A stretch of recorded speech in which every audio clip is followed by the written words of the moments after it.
Olá, seja muito bem-vindo para mais um vídeo do meu quadro favorito, o Caminhada Milionária, onde eu invisto todos os meses um dinheiro até chegar no meu primeiro R$ 1.000.000.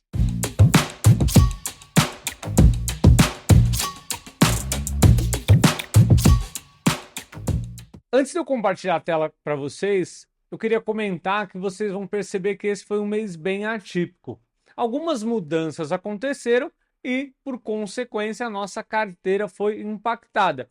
Eu quero que vocês deixem aqui nos comentários se vocês acharam que o que aconteceu foi bom ou ruim. Qual que é a opinião de vocês? E como vocês estariam se esse fosse o dinheiro de vocês? Mas vamos lá. Agora compartilhando aqui a tela para vocês, onde vocês conseguem ver o Kinvo, né, que a gente usa para sintetizar todos os dados, vocês vão perceber que mês passado, setembro, eu estou gravando agora no começo de outubro, né? Mês passado a gente teve uma queda bem grande dos nossos investimentos. E vamos começar a analisar passo por passo para a gente entender. Então, quando a gente olha aqui por ativo, a gente percebe que a previdência, que é aquela história que a gente já conhece, por estar numa renda fixa, ela vai sempre rendendo um pouquinho, principalmente enquanto as taxas de juros forem positivas, o que historicamente no Brasil é uma realidade. Isso não tem muita perspectiva de mudar. Então, resumindo para quem não entende muito, esse é aquele dinheiro que a gente vai deixando aí e toda vez vai crescendo um pouquinho, ele não oscila tanto quanto os outros investimentos. Reforço também que a Previdência eu uso justamente por ser uma parte dos meus investimentos que não entraria em inventário caso eu morresse. Então essa é a poupança direta que a Tiffany terá acesso quando eu morrer. Segunda parte dos investimentos aqui, todos que acabam com 11 no final, são fundos imobiliários. Então, para quem não sabe, quem está entrando direto aqui nesse vídeo, os fundos imobiliários é a forma que a gente tem de investir de forma indireta nos imóveis. Então, a gente compra pedaços de fundos, esses fundos de investimento compram vários imóveis, colocam para alugar e repassam grande parte do resultado dessa operação para a gente. Então, como resultado, a gente tem aluguéis pingando mensalmente. Algumas vantagens. A gente tem receita mensal. Essa receita mensal ela é livre de imposto de renda, então a gente chama os proventos, que é assim que a gente chama, né? Esse aluguel que a gente recebe mensalmente, eles são isentos de imposto de renda. Então, essa é uma grande vantagem que a gente tem. Outra grande vantagem é que a gente consegue, de uma forma diferente dos imóveis, que a gente tem que gastar mais dinheiro, a gente consegue comprar cotas pequenas. A gente vai ver aqui cota de R$ 10, cota de R$ 50, 100. Então, a gente consegue, aos pouquinhos, ir recebendo cada vez mais aluguéis. A gente sabe que uma realidade do Brasil são as pessoas que gostariam de ter uma segunda fonte de renda, sejam imóveis de locação ou alguma coisa do tipo. Então, o fundo imobiliário consegue trazer isso de forma muito satisfatória. Reforço também, para quem entrou aqui de gaiato e não sabe muito bem para que eu compro esses fundos, grande parte da importância deles é justamente da segurança para a minha estratégia de consórcios. O meu maior rendimento, na verdade, vem das cotas de consórcio que eu vou comprando e colocando para vender quando contempladas, e elas, os fundos imobiliários, conseguem me dar segurança para cada vez comprar mais cotas. Então é isso que eu vou mostrar ao longo do tempo para vocês. E futuramente eu vou mostrar também a compra de imóveis, tudo mais. Então toda a carteira vai se complementando. Importante, a minha ideia aqui é justamente mostrar que essas coisas levam tempo. Então, provavelmente a gente ficar vários anos aqui até realmente ter um patrimônio bem robusto. Então, eu queria mostrar, compartilhar com vocês toda essa jornada. Antes de ir para a próxima etapa, pessoal, só queria comentar que eu vou explicar um pouquinho dessas rentabilidades negativas e a minha visão sobre isso. Podem ficar tranquilos. E por fim, a gente tem duas formas que eu empresto dinheiro para o governo, através dos títulos públicos. Um, que é o Tesouro Selic, que é mais comum, é como se fosse uma poupança, eu coloco o dinheiro lá e todo mês, todo dia, na verdade, vai rendendo um pouquinho. Aqui não tem oscilação, igual tem nos fundos imobiliários, como vocês conseguem ver, uma rentabilidade negativa. Então, esse é o dinheiro que eu consigo sacar a qualquer momento sem grandes prejuízos. E o Tesouro IPCA mais 2045, é o que vocês estão vendo aí, a NTNB principal, ela é um investimento onde eu acordo com o governo. Olha, na data que eu comprei, eu ia receber, eu não lembro de cabeça, mas 6% mais a inflação do momento. Então é uma forma que eu tenho de investir e garantir que nesse rendimento eu vou ter um rendimento acima da inflação nesse investimento, né? Porque ele vai me pagar 6% mais a inflação. Ponto importante. Eu só vou receber isso de fato se eu carregar até o que eu acordei com o governo, que era 2045. Por isso que se chama IPCA mais 2045. Se eu resgatar antes, eu posso ter oscilações no preço. Inclusive, eu tenho um vídeo explicando aqui no canal, de forma detalhada, o porquê que acontece essa variação no preço até o dia do vencimento do investimento que eu fiz. Então, se você tiver interesse em saber no detalhe, eu vou deixar aqui na descrição esse vídeo explicativo para você. Mas voltando, pessoal, então aqui, ó, só reforçando, a gente tem a Previdência, que é o meu colchão de segurança, principalmente garantindo tranquilidade para minha família, para a Tiffany especificamente. Aqui não entra no inventário, é um investimento que sempre vai para cima, então ele é muito mais tranquilo, ele tem um foco em segurança. Os fundos imobiliários me geram aluguéis, eu vou mostrar para vocês posteriormente. E aqui eu também tenho um investimento, que é o IPCA+, que me dá uma rentabilidade acima da inflação no longo prazo. E o Tesouro Selic, que é aquele dinheiro que eu posso sacar a qualquer momento. Beleza? Resumimos a carteira. Agora eu vou mostrar para vocês também um pouquinho de como que estão os proventos.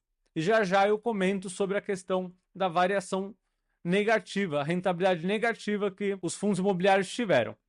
Quando a gente olha aqui a rentabilidade, a gente está apanhando um pouco, principalmente por conta dos fundos imobiliários, né? Normal. Inclusive, até se a gente olha aqui, por exemplo, a Previdência, deixa eu ver se ainda está, né? Rendendo, ó, tá rendendo acima ainda do CDI. Então, muita gente fala que Previdência é ruim, porque não rende e tudo mais. A minha Previdência rende acima do CDI. Então, um investimento super tranquilo que rende muito bem. E agora o que eu queria mostrar para vocês é justamente a parte dos proventos. Percebam que cada barrinha dessa, ó, aqui, é um mês que a gente recebeu de provento. Então, no primeiro mês, quando a gente começou essa carteira, a gente recebeu R$ 1,80. Agora a gente já recebeu R$ 16. Ou seja, cada hora crescendo um pouquinho. Então, a gente vai continuar nessa caminhada. Outra coisa que eu estava achando muito legal também é a constância que os fundos imobiliários têm nos aportes. Se vocês olharem aqui, por exemplo, o KNRI, que é mais fácil de analisar, tem 5 cotas de KNRI, então cada cota pagou R$ 1, por isso que a gente está recebendo R$ 5. No mês passado, R$ 4. No mês passado, R$ 3, R$ 2 e até o começo do ano R$ 1. Ou seja, o KNRI pagou R$ 1 por cota por muito tempo. E provavelmente vai continuar pagando ainda por muito tempo, né? Mas essa é a segurança que os fundos imobiliários nos dão, né? Pessoal, agora comentando um pouquinho sobre essa questão da rentabilidade negativa. Muita gente pode olhar isso aqui e falar, caramba, tô perdendo dinheiro, olha só, coloquei R$ 680 e agora a cotação da bolsa está em 642. Eu sei que muita gente vai olhar e falar isso, poxa, tá perdendo dinheiro. Só que, na verdade, se a qualidade do fundo não mudou nada, se os imóveis lá na frente não mudaram nada, e o preço está mais baixo, ou seja, eu tenho oportunidade de comprar esse mesmo fundo imobiliário de um preço menor, na verdade aqui tem uma oportunidade de comprar mais barato. Então a ótica é a contrária. Na verdade, eu não estou preocupado aqui com o valor da cotação. O que eu estou preocupado aqui, primeiro, a qualidade do investimento se ainda está boa, se os imóveis lá na frente estão bons. E outra, dificilmente os imóveis, aqui no caso desse XPML11, são shoppings, né? Dificilmente shoppings vão mudar a qualidade muito rápido, ainda mais um volume de shoppings que o fundo tem. Então, na prática aqui, isso não me preocupa. Inclusive, se você ficou assustado com isso, achou, poxa, ó, a rentabilidade que ruim, está caindo muito, eu tenho um vídeo onde eu explico o porquê que eu não acredito, ou melhor, por que eu acredito que 90% das pessoas nem deveriam estar na Bolsa de Valores. Quando eu falo bolsa, eu falo principalmente de ações, que são investimentos que variam muito mais o preço. Os fundos imobiliários variam menos e mesmo assim muita gente se assusta. Se a gente voltar aqui, por exemplo, e olhar o resultado do outro fundo, KNRI, vocês vão ver que ele caiu bem mais, ó, 13%. Ó, eu coloquei R$ 797 e agora está cotado em R$ 690. Eu sei que muita gente ficaria assustada com isso. E aqui eu não vou colocar uma causa só que explica o porquê que os fundos caíram, mas eu vou colocar a principal causa que eu acredito que aconteceu, que é justamente a variação de juros da taxa Selic, que o governo determina. Isso é o principal ativo. E para fazer isso eu vou mostrar para vocês na lousa, para ficar um pouco mais didático. E depois que vocês virem a explicação, eu explico por que eu acredito que não teve tanto impacto do fundo, justamente mostrando o relatório do fundo do KNR especificamente. A gente viu que os fundos imobiliários da minha carteira caíram, assim como boa parte dos fundos imobiliários do mercado. E vou tentar explicar aqui o porquê que os fundos imobiliários caem, ou seja, o preço cai quando os juros sobem, que foi o que aconteceu recentemente, como vocês podem ver com essa notícia aqui embaixo. Então, para ficar mais didático, eu resolvi usar a lousa. Imagina que o governo, eu vou até escrever um gov aqui, o governo fala o seguinte para você: olha, a cada R$ 100 que você me der, eu vou te dar de rentabilidade R$ 1 por mês. Ou seja, você tem uma referência aqui, que esse é o investimento mais seguro, né, que é o título público. Nesse caso aqui seria alguma coisa próxima de um tesouro Selic, para ser mais específico. Ou seja, se aqui tem 1%, os outros investimentos, teoricamente, precisam te pagar mais, porque você vai correr mais risco. Então, se tem um aluguel lá, um fundo imobiliário que te paga um aluguel de R$ 1 por mês, não faria sentido você pagar R$ 110 por ele, certo? Porque aqui você consegue ganhar mais sem ter o mesmo trabalho. Então aqui vamos supor que as pessoas aceitem a pagar R$ 90. Porque, poxa, aqui eu vou ganhar um pouquinho mais. A cada R$ 90 que eu coloco, eu preciso colocar menos dinheiro para receber o mesmo valor do que o governo paga. Então, quando o governo muda a regra e fala assim, olha, a partir de agora eu não vou pagar R$ 1 a cada R$ 100 que você me emprestar, eu vou pagar R$ 5.